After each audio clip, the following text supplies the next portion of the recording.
بسم الله والصلاة والسلام على رسول الله. اللهم صل وسلم وبارك على سيدنا محمد أفضل الخلق وعلى آله وصحبه وسلم. ازيكم يا حبايبي، عاملين ايه؟ يا رب تكونوا بخير. نسمي بالرحمن ونحط لايك واشتراك وتعالوا معنا كده نشوف أحلى فطور عملناه النهاردة يا جماعة. بسم الله ما شاء الله، اللهم صل على حضرة النبي. طبعا ديت الدهن اللي احنا مسيحينه باللبن. طبعا لما حطيناه في البرطمانات هو مسك كده يا جماعة زي السمنة بالظبط، بس بصراحة كان ريحته جميلة وريحته تحفة. عامة الدهن ده بيبقى ريحة الأكل حلو خالص، مدي طعم اللي أصلا يعني ايه، بيبقى طعمه تحفة كده. طبعا احنا جبناه، باخد بقى منه معلقة معلقتين حسب ما أنا اخد منه وأقلب بيه. وطبعا حطيت كمان شوية زيت كده مع البصلة. المهم أنا بقلب مش بكتر منه برضو، يعني ايه، معلقة أو اتنين بالكتير يعني. قلنا ان احنا نطبخ النهارده لحمه ونعمل بسله ورز بشعريه، حسب كده ايه اكله كده ايه يعني. قلنا النهارده نغير طعمه وكده.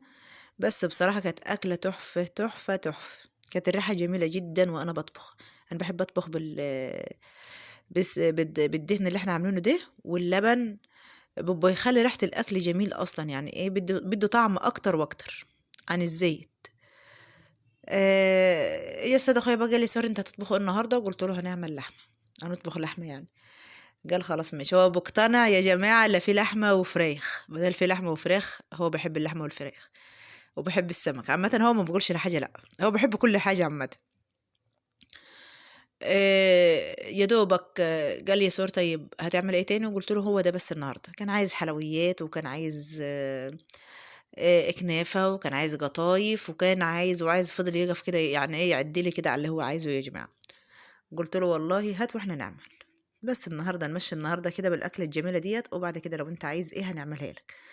قال خلاص ماشي. المهم جبت بقى ايه عشان انا بلوح اللحمه، بديها تلوحه جميله كده.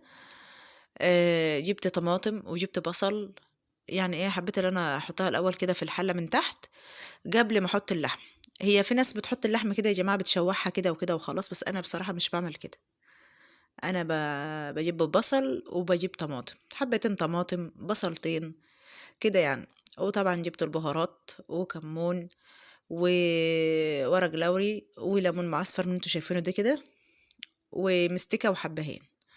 حبيت بقى اللي انا ايه احطه كده ايه مع بعض كده، ومعلقة ملح. جبت بقى كنت ناقعة اللحمة لما اتصفت كويس وغسلتها غسلة معتبرة، جبتها بقى ايه اللي انا اديها تلوحة جميلة كده. انا بلوح اللحمة على طول، حتى الفراخ برضو بلوحها، والبط واي حاجة مهما كان بطبخها على البوتاجاز يا جماعة بلوحها. انا في واحده صاحبتي كانت موجوده قالت لي سور مش ضروري تحطي ده كلها وشوحيها كده وخلاص. قلت لها لا ما ينفعش، مش عندي كده اللي انا اشوحها وخلاص. لا انا بلوح اللحمه واي حاجه اكلات بعملها عشان احس ان ليها طعم. البهارات والحاجات اللي انا بحطها دي كلها يا جماعه بتدي طعم للحمه، بتدي طعم للاكل عامه يعني. قلت لها لا انا بلوح اللحمه تلوحه جميله كده. ولو انا عايزه اصفي اللحمه بصفيها، مش عايزه اصفيها برضو ما بصفيهاش بعد ما تتلوح. لقيت التلوحة بتاعتها لونها حلو ومش غامقة ولا أي حاجة في اللحمة، رغم إن أنا بنقع اللحمة كويس. أحط مية وخلاص، لقيتها التلويحة لونها اتغمق أقوم جاية مصفياها. المهم أنا في الحالتين لقيتها حلوة ما صفتهاش، جبت مية على طول وقمت جاية نازلة بها واسيبها كده بقى مع نفسها لحديت ما تستوي. وأحلى أكل النهاردة يا جماعة. بصراحة كانت الريحة جميلة جدا جدا جدا. سبتها كده بقى مع نفسها. جت امي جت ساره تعمل رز بشعريه وقلت لها قوي. وجبت معلقتين زيت حطيتهم تحت البسله دي واديتها بقى ايه تلوحه حلوه برضو كده بشوحها كده. انا ما سلقتش البسله، ليه؟ انا مخزناها في الفريزر. يا دوبك الميه تبدا تغلي كده من الجناب واقوم جايه مطلعه البسله مصفياها واسيبها تبرد واخزنها في الكيس حسب على قد الطبخه يعني اللي احنا نطلعها. أقوم عامله كام كيس بالطريقه دي يا جماعه. افضل اديها تلوحه كده جميله كده زي ما انتوا شايفين لحديت ما ايه ما اللون بتاعها يتغير زي ما انا عايزاه يعني. واجيب بقى التجليه برضو اكبها عليها، بس انا مرضتش اكب التجليه لما أجي افضل اقلب فيها شويه كده. شويه زيت اللي انا حطيتهم يجي معلقتين بالظبط كده، بس فضلت وراها بقى ايه اقلب فيها، ما سبتهاش يعني ان انا ايه اللي انا اسيبها لا هتتحرق ولا كده، لا ما سبتهاش، فضلت اقلب فيها كده زي ما انتوا شايفين.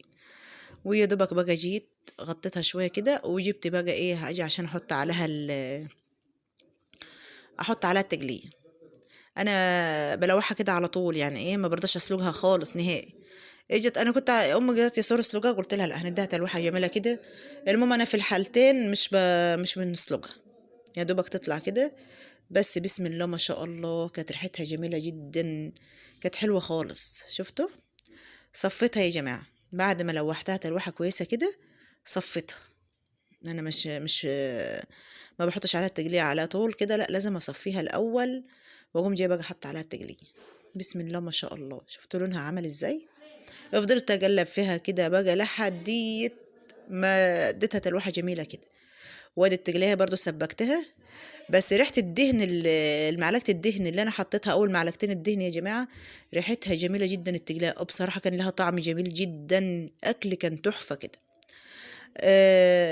رغم ان امي متحشة عن الدهون عشان عامله دايت اليومين دول وكده، وبس انا هعمل ايه؟ هي جات لا ياسر حطي معلقتين من دول عشان تدي طعم للاكل. بسم الله ما شاء الله، شفتوا؟ اهو عصير مانجا، رز بشعريه وشوربه بشعريه وبسله واللحم. وتفضلوا معانا احلى فطار، يجعلها بالهنا والعافيه يا رب. بسم الله ما شاء الله. اهو شفتوا؟